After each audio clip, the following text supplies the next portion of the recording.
Deuxième question. Est-ce que l'Internet des objets est un leurre? Internet a commencé à peu près vers 1960, donc avec les ordinateurs centraux, les mainframes, puis sont arrivés les micros. Mais en même temps, beaucoup plus loin, on a eu des masses médias, les multimédias et les jeux qui se sont aussi numérisés. Le tout, à peu près en 1990-2000, nous amène vers un Internet 2, c'est-à-dire les tablettes, le mobile, les objets intelligents, le tout étant sur fil ou sans fil. Et finalement, on s'en va vers un Internet 3 où les montres, le cinéma maison, les autos, les lunettes, les avions, tout sera plus ou moins relié à un système qui sera planétaire. Un système de 30 000 réseaux et de 30 000 sites web. Donc, les mainframes, les micro-ordinateurs, la domotique, puis les portables, les mobiles et ce qu'on appelle wearable ou tout ce qui peut être porté.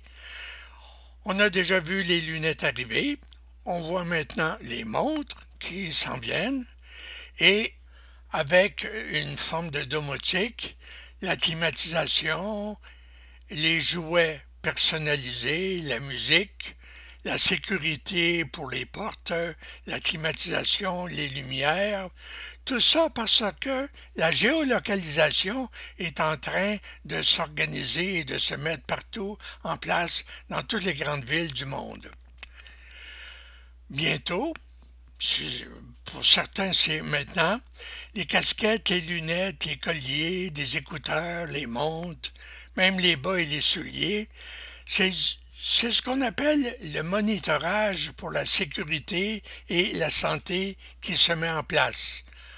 On voit se profiler donc la domotique et on voit se profiler aussi une promesse qu'on appelle les villes intelligentes.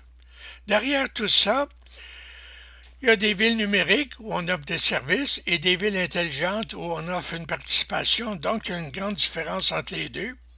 Et ensuite, on voit que les grands changements qui s'en viennent sont les structures, c'est-à-dire les réseaux, le data, pour ceux qui sont au courant, on va appeler ça le big data, et l'interactivité, tout ce qui est mobile. Donc, des questions de qualité de vie, de gouvernance, de participation avec le citoyen qui est au centre de toutes ces nouvelles opérations. On voit tout ça arriver parce que il y a des individus qui demandent des services auxquels on répond grâce à des téléphones portables. Ici, on voit Uber, dont on a beaucoup parlé récemment. Il y a de plus en plus de réseaux qui sont utilisés de plus en plus par les jeunes.